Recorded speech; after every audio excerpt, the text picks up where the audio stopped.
यदि नाम जप करते हुए कर्म किया जाए और उसे प्रभु को समर्पित कर दिया जाए, वही कल्याण कर सकता है, उसी को कर्मयोग कहते हैं।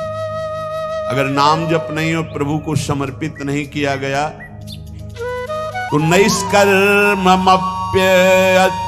भाववर्जितम न शोभते ज्ञान मलम निरंजनम कुतः पुनः शाश्वत भद्रमीश्वरेण चार्पितम कर्म यद्यप्य कारणम न शोभते ज्ञानमलम निरंजनम।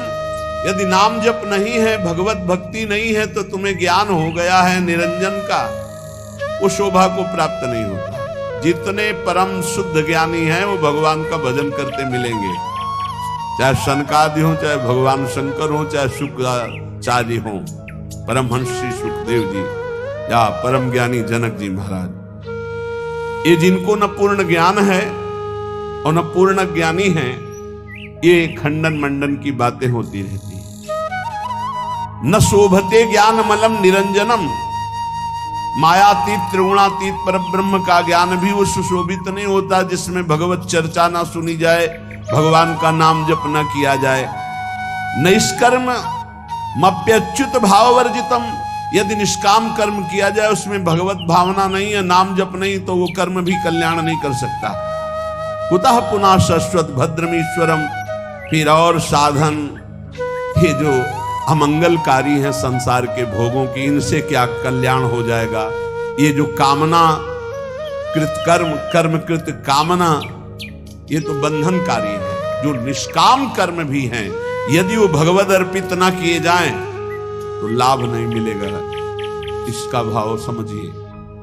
अगर ज्ञान है और भजन नहीं तो ज्ञान किसी काम का नहीं। गोस्वामी जी ने इसी श्लोक को सरल भाषा में लिखा है, जोग कुजोग ज्ञान अज्ञानू,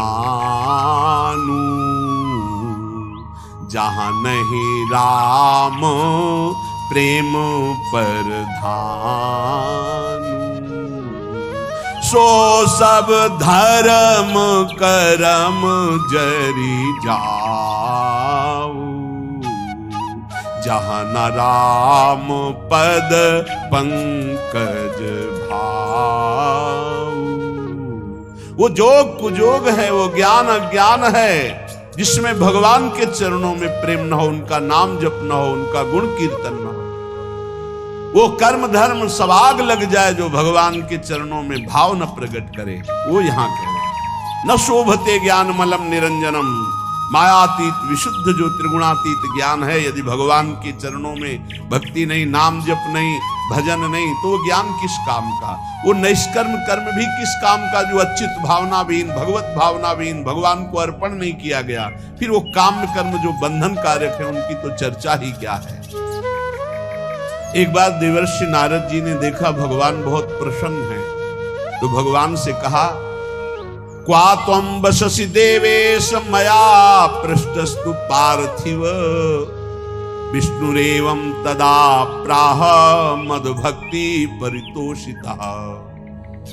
प्रभु, यदि मेरी भक्ति से प्रसन्न हो तो मैं आपसे एक प्रश्न करता हूं। क्वा तुम वससि देवेश, आप कहां रहते हो? मया पृष्ठस्तु पार्थिव, हे देवेश्वर, यद्यपि मैं अपने संतुष्टता के लिए पूछ रहा हूं, आप वैसे कहां रहते हैं, आप बता दीजिए।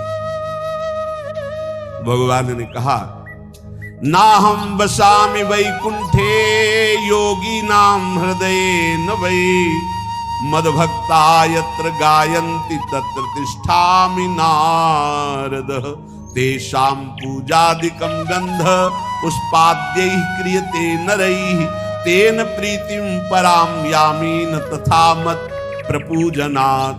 मत् पुराण कथां श्रुत्वा मद्भक्तानां च गायनं, निन्दन्ति ये नरा मूढ़ास्ते मद्वेष्या भवन्ति। हे नारद, न मैं बैकुंठ में रहता हूं और न योगियों के हृदय में रहता हूं, ये मेरे प्रसिद्ध स्थान बताए गए हैं रहने के। पर मैं यहां नहीं रहता। मैं वहीं रहता हूं जहां मेरा भक्त नाम का कीर्तन करता, मेरी चर्चा करता, मेरे गुणों का गान करता है। यदि मनुष्य गंध पुष्पादि के द्वारा मेरे भक्तों का पूजन करते हैं तो मुझे इतनी प्रसन्नता होती है कि जो एक मेरी पूजा करे तो मैं उतना प्रसन्न नहीं होता जितना मैं अपने भक्त के पूजन से होता हूं। वो मूर्ख जो मेरी चर्चा करने वालों का, मेरे नाम कीर्तन करने वालों की निंदा करते हुए मेरे द्वेष के पात्र नहीं जानते कि जहां मेरी चर्चा होती है, नाम गुण कीर्तन होता है, वहीं मैं वास करता हूं। मद भक्ता यत्र गायन्ति तत्र तिष्ठामि नारदः। नारद जी ने पूछा, प्रभु किसकी मां धन्य है, किसकी जन्मभूमि धन्य है और किसका कुल धन्य है? मां धन्यवाद की पात्र कौन है? तो कह रहे हैं, समाहितो ब्रह्म परो अप्रमादी शुचिस्तथैकांत रतिर्जितेन्द्रियः समाप्नुयाद योगमिमं महामना विमुक्तिमाप्नोति ततश्च योगतः।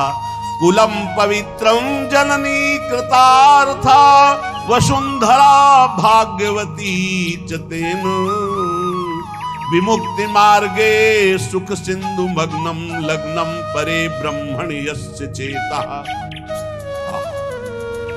जिसके यहाँ ऐसा पुत्र पैदा हो गया वो मां धन्य हो गई। कैसा? समाहितो ब्रह्म परो अप्रमादी। जो अप्रमादी है, प्रमाद शून्य है, रात दिन भगवत भजन में लगा रहता है। ब्रह्म परो भगवत चिंतन परायण। समाहितो एकाग्र चित्त, जो एकाग्र चित्त से रात दिन प्रभु के भजन में लगा रहता है।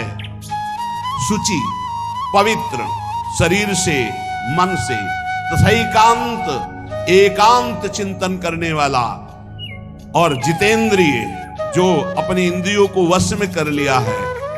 समाप्नुयाद योग मिमम महामना, जो मेरे ऐसे योग को प्राप्त हो गया। योग तेसाम सततयुक्ता नाम भजताम प्रीति पूर्वकम ददामि बुद्धि योगम तम येन माम उपयांति ते। जो निरंतर भजन करता उससे बड़ा कोई योगी नहीं।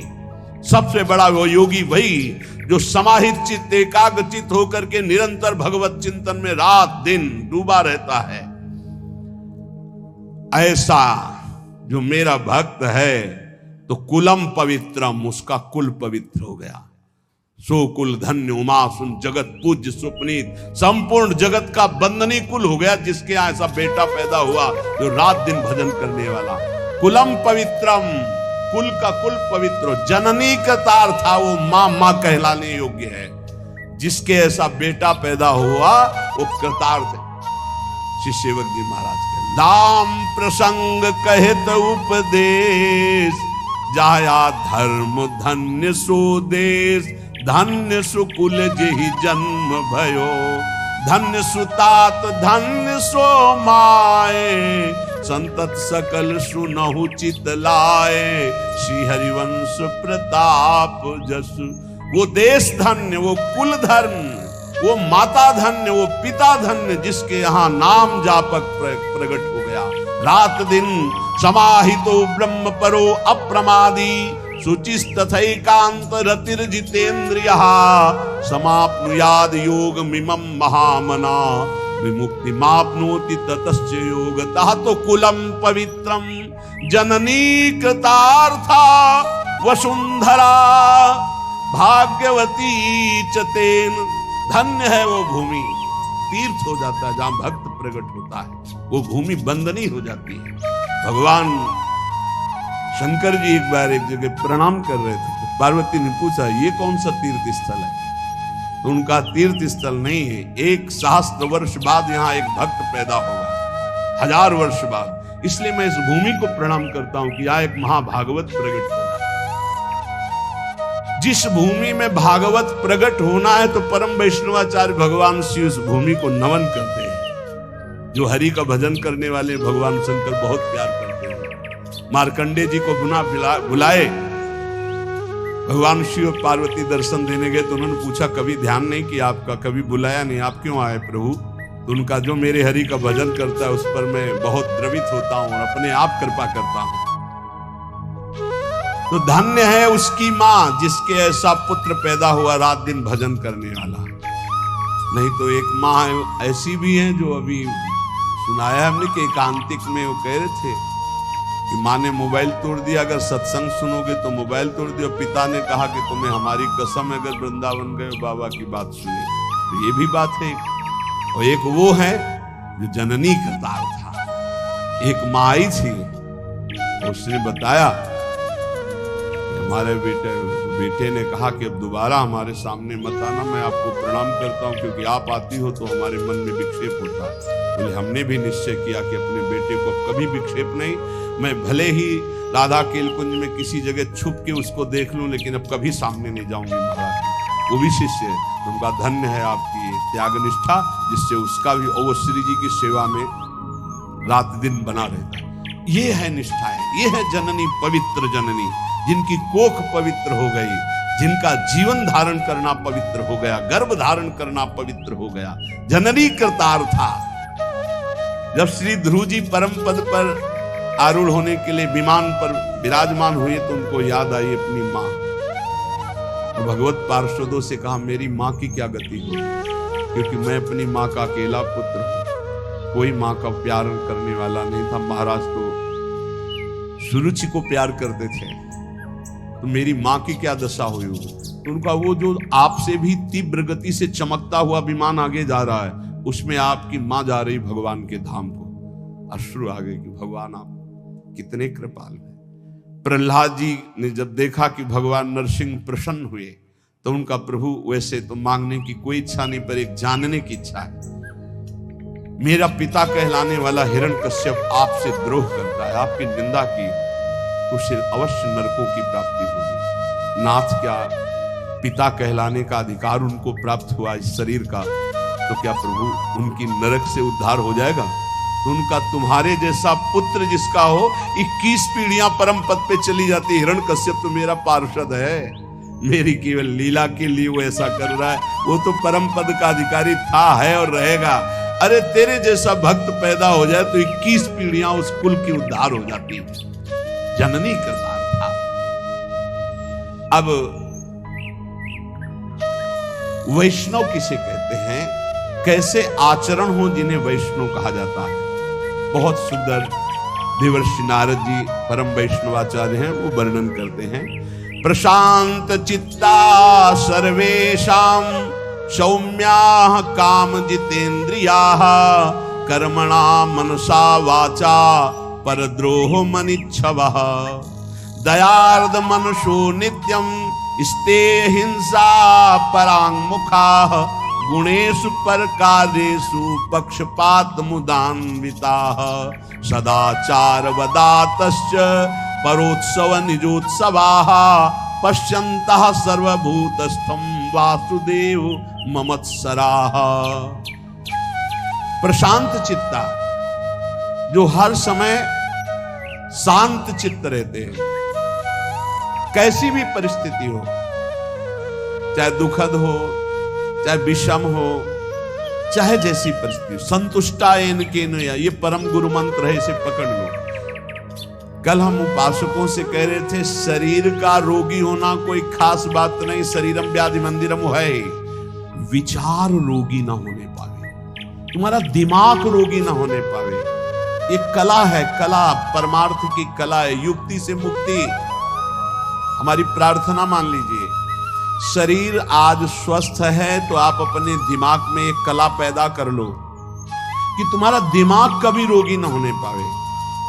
शरीर भोगी है, रोगी है, बड़ा नीच है, लेकिन दिमाग उत्तम विचार है, विवेक उत्तम है, गाड़ी पार हो जाएगी।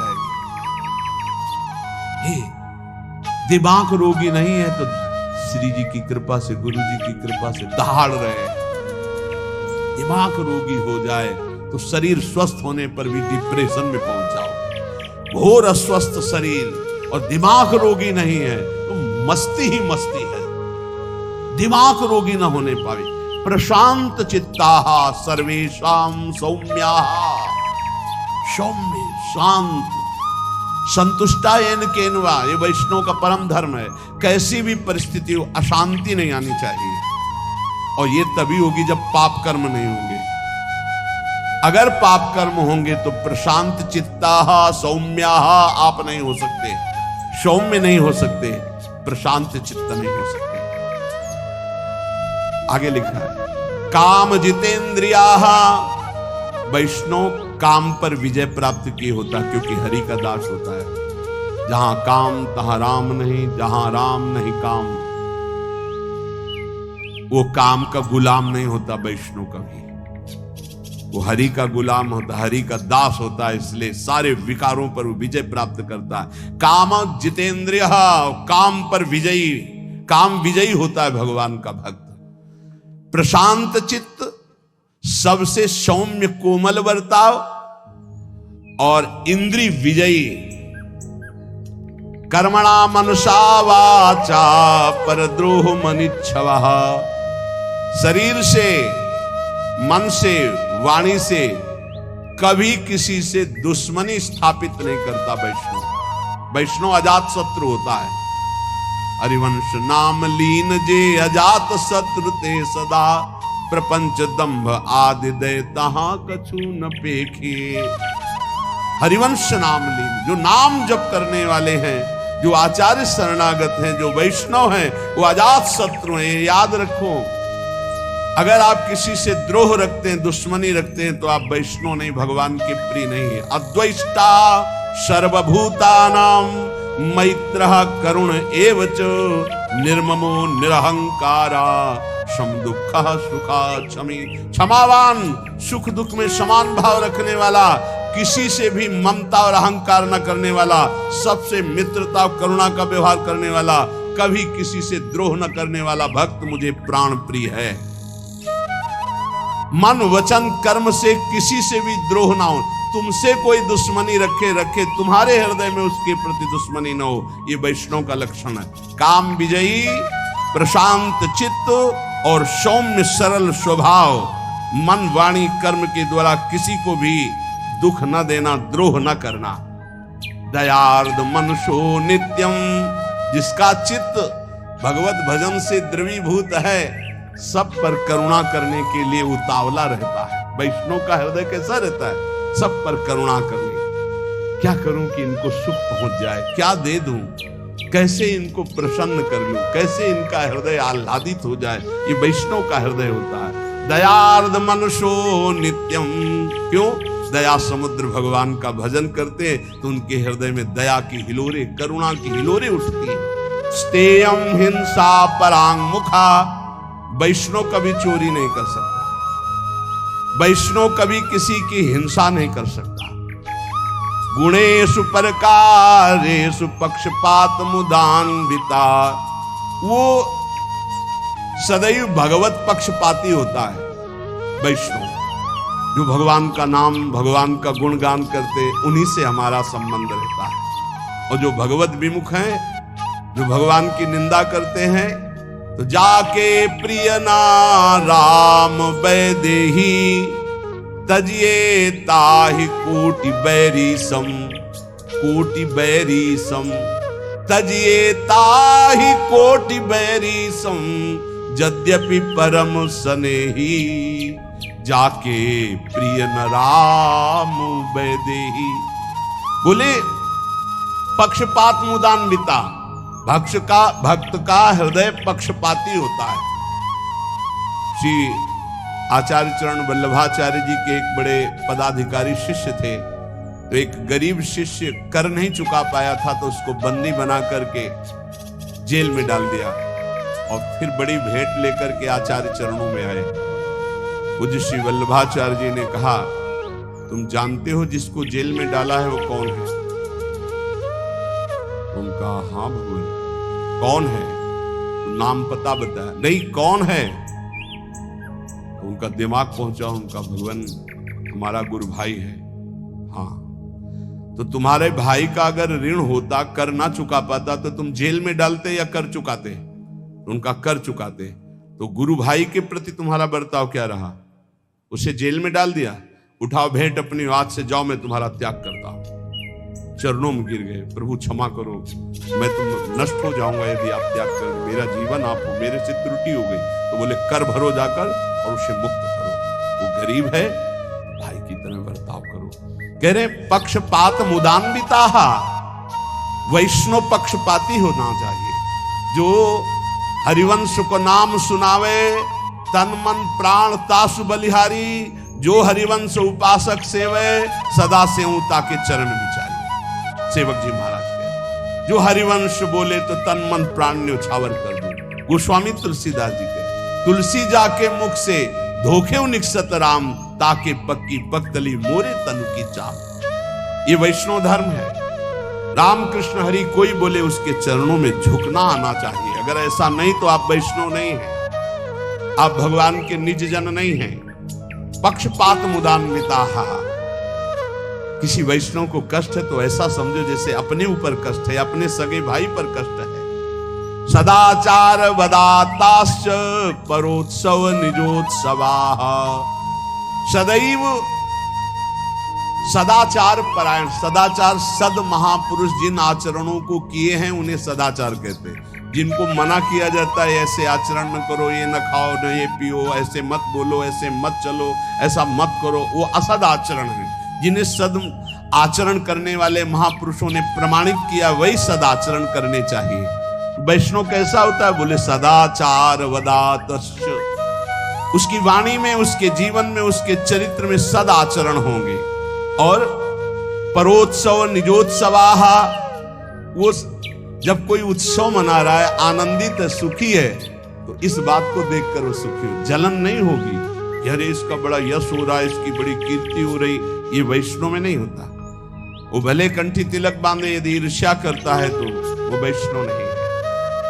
देख करके ही मुस्कुराहट आ जाए और प्रणाम की मुद्रा हो जाए, ये वैष्णव का स्वरूप है। किसी भी संप्रदाय के संत नाम जापक वैष्णव आपको बताएं, पूरे विश्व के महात्मा हमारे बाप हैं। हम आपको हृदय की बात कह रहे हैं। आज के 35 वर्ष पहले गुरु नानक साहब जी ने दर्शन दिए थे गंगा के किनारे। निज जनों को हितधाम में भी बताया था और यहां भी बताया। एक ऐसे पट्टी पड़ी हुई थी जो शब्द लिखे थे, मुझे पंजाबी आती नहीं, पंजाबी अक्षरों में लिखे हुए थे, और गंगा के किनारे रेती में बैठे हुए थे। तो देखा ऐसे नानक साहब विराजमान, गंभीर शांत मुद्रा। बार बार हम कोशिश करते थे उन शब्दों को पर हमको ज्ञान नहीं उसका, तो केवल एक ऐसे जैसे दुपट्टा ऐसे हो, ऐसे दुपट्टा, उसमें कुछ अक्षर लिखे हुए। अपार श्रद्धा। इन महापुरुषों का वही होता है जो इनकी आज्ञा के अनुसार चले। ध्यान रखना, ये जितने सिद्ध महापुरुष भगवत प्राप्त हैं, तुम लाखों कोस दूर से अगर इनकी आज्ञा का पालन करोगे तो तुम जानते भी नहीं हुए तुम पर अपार कृपा उड़ेल देंगे। और जो निज जन कहलाते अगर उनकी आज्ञा के विरुद्ध है तो पाई भर कृपा नहीं प्राप्त कर सकते। महापुरुषों का पक्षपात होता है, उनकी आज्ञा का पालन कर। जो गुरुवाणी के अनुसार चले उस पर कृपा बरसेगी, गुरुवाणी के विरुद्ध चले तो कहलाए उनका, तो उनको वो कृपा की रेख भी नहीं पा सकता है। ये देखा गया। हम तो जानते भी नहीं थे, तब कृपा हुई थी, तब कृपा हुई थी। और एक महापुरुष नहीं, एक से एक बड़े महापुरुषों का सानिध्य गुरु कृपा से प्रकट अप्रकट होता ही रहता है। पक्षपात मुदान्विता, ये हृदय में पक्का समझ लो। विश्व के जितने संत हैं, इन सबकी एक साथ कृपा उदय होती, तब जाकर के भगवदानंद की ऊंचाई पर पहुंचता कोई साधक।